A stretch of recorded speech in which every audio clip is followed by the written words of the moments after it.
মাঠে দেখতে পাই আলেম ওলামা বলে থাকেন যে লা ইলাহা ইল্লাল্লাহ মুহাম্মাদুর রাসূলুল্লাহ এই কালেমাকে জিকির হিসাবে পড়া যাবে কি? সম্মানিত দর্শক মণ্ডলী, আসলে বিষয়টি খুব স্পর্শকাতর বললেই চলে। মানুষ না জানার কারণে কত কি যে করছে ধর্মের নামে, তার কোনো হিসাব নেই। জিকির তো শুধু আল্লাহ তাআলার হবে। জিকির বলতে কাউকে স্মরণ করা। তো মানুষ তাসবিহ তাহলিল জিকির আজকার করে, আল্লাহকে ডাকে, কিন্তু মুহাম্মদ সাল্লাল্লাহু আলাইহি সাল্লামকে ডাকতে হবে, তার জিকির আজকার করতে হবে, এইটা কি কোনো শরীয়ত? যদি আমি লা ইলাহা ইল্লাল্লাহ মুহাম্মদ রাসূলুল্লাহ দুটাকে একসাথে জিকির হিসাবে পড়ি, তাহলে আল্লাহরও জিকির করা হলো, রাসূল সাল্লাল্লাহু আলাইহি সাল্লামের জিকির করা হলো। তাহলে কেমন হয়ে গেল? তাহলে জিকির করার ব্যাপারে, তাসবিহ তাহলিল করা এবং আল্লাহকে ডাকার ব্যাপারে আল্লাহ এবং মুহাম্মদ কি একই? একজন হচ্ছেন সৃষ্টিকর্তা আর একজন হচ্ছেন সৃষ্টি বান্দা। সম্মানিত দর্শক মণ্ডলী, এটা একটা নেহায়াত অন্যায়, শরীয়তে একটা বিদআত, নাজায়েজ, হারাম কাজ যে রাসূল সাল্লাল্লাহু আলাইহি সাল্লামকে আল্লাহর সাথে সমান করে জিকির করতে হবে। আর এইভাবে কোথাও প্রমাণ হয়নি। লা ইলাহা ইল্লাল্লাহ মুহাম্মদ রাসূলুল্লাহ এটা হলো সাক্ষী হিসাবে যখন পেশ করবে তখন দুটাকে একসাথে বলা হবে। কেননা যখন অমুসলিম মুসলমান হয় তখন বলে আশহাদু আল্লা ইলাহা ইল্লাল্লাহ ওয়া আশহাদু আন্না মুহাম্মাদুর রাসূলুল্লাহ, আমি সাক্ষ্য দিচ্ছি আল্লাহ ছাড়া কোনো মাবুদ নাই, আমি সাক্ষ্য দিচ্ছি মুহাম্মদ আল্লাহর রাসূল, তার বান্দা। তার মানে আল্লাহকে আমি এক আল্লাহ বলে মেনে নিলাম, আর নবীকে আমি আল্লাহর প্রেরিত নবী রাসূল হিসেবে মেনে নিলাম, তারই স্বীকৃতি দেওয়া। সবচাইতে শ্রেষ্ঠ জিকির লা ইলাহা, এর চেয়ে শ্রেষ্ঠ জিকির আছে? কথা বলেন। বিষ্ণু বললেন মান ক্বালা লা ইলাহা ইল্লাল্লাহ সিদকান মিন কলবিহি, একনিষ্ঠতার সাথে অন্তর থেকে কেউ যদি জীবনে একবার বলে লা ইলাহা ইল্লাল্লাহ, দাখালাল জান্নাহ। তার যদি পাপ থাকে, অন্যায় থাকে, ওই পাপ আর অন্যায়ের শাস্তিগুলার পরে কোনো না কোনো দিন আমার ওই বান্দা জান্নাতে ঢুকবে। একবার যদি খালিসান মিন কলবিহি সে পড়ে লা ইলাহা ইল্লাল্লাহ, তার জন্য জান্নাতকে অবধারিত করে দিয়েছে কে? আবার এটার নাম আল্লাহ দিয়েছে কালিমায়ে।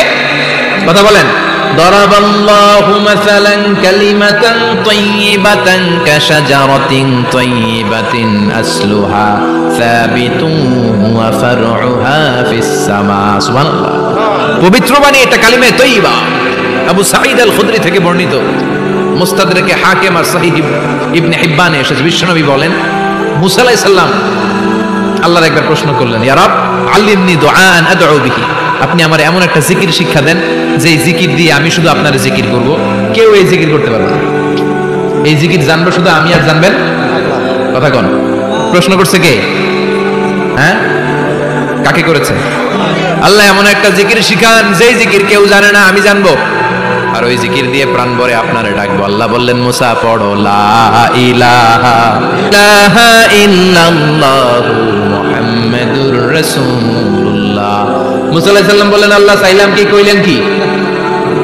লা ইলাহা তো জাতীয় জিকির, এটা তো আন্তর্জাতিক জিকির, এটা জানে না এমন কেউ নাই, এমনকি হিন্দু ভাইরাও জানে। কথা কন।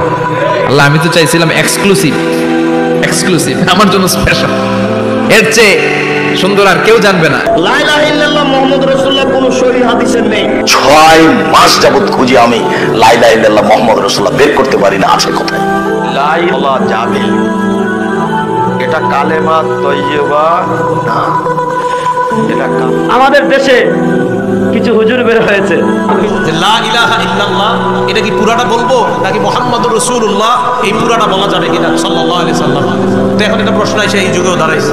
আর এই বিষয়গুলো নিয়েও যে কখনো মতভেদ হবে আমি কখনো কল্পনাও করিনি, যেহেতু এই প্রশ্ন আসছে অনেকের মাঝে, সেই জন্য।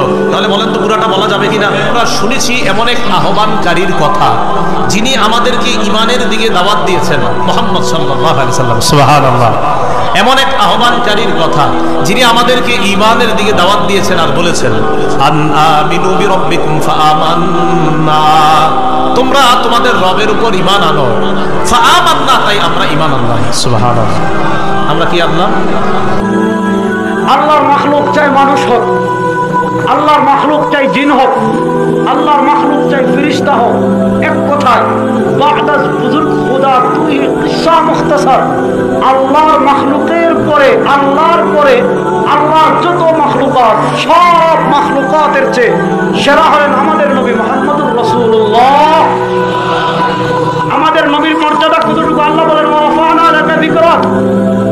আমার নবী, আমি আপনার মর্যাদাকে বুলন্দ করেছি। কতটুকু বুলন্দ করেছি? ইদা যুকিরতু মাই। আল্লাহ বলেন, আল্লাহর হাবিব বলেন, শুনো, মানুষ যেখানে আল্লাহ স্মরণ করবে, যেখানে মানুষ কালেমায়ে তাওহীদ পড়বে, যেখানে মানুষ পড়বে লা ইলাহা ইল্লাল্লাহ, শুধু লা ইলাহা ইল্লাল্লাহ পড়লে তুমি মুসলমান হবে না।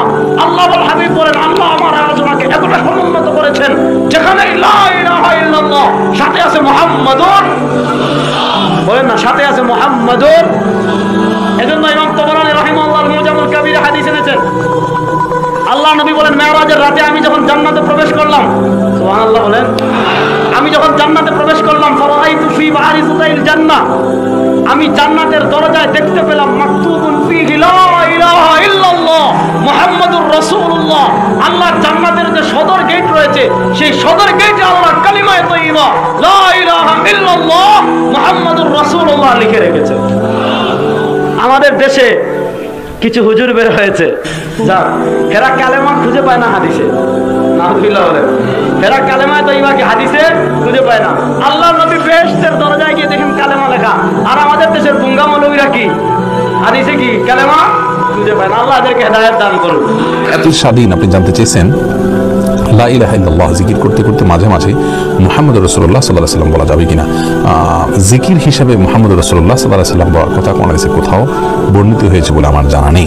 লা ইলাহা ইল্লাল্লাহ এটাই হলো জিকির। তবে হ্যাঁ, আল্লাহর প্রতি ঈমান এবং বিশ্বাসের কথা প্রকাশ করতে গিয়ে তাওহীদের জিকিরের পাশাপাশি আপনার জিকির হিসাবে নয়, বরং ঈমানের প্রকাশ হিসাবে এবং কালিমাতুত তাইয়্যিবার পূর্ণতা হিসাবে আপনি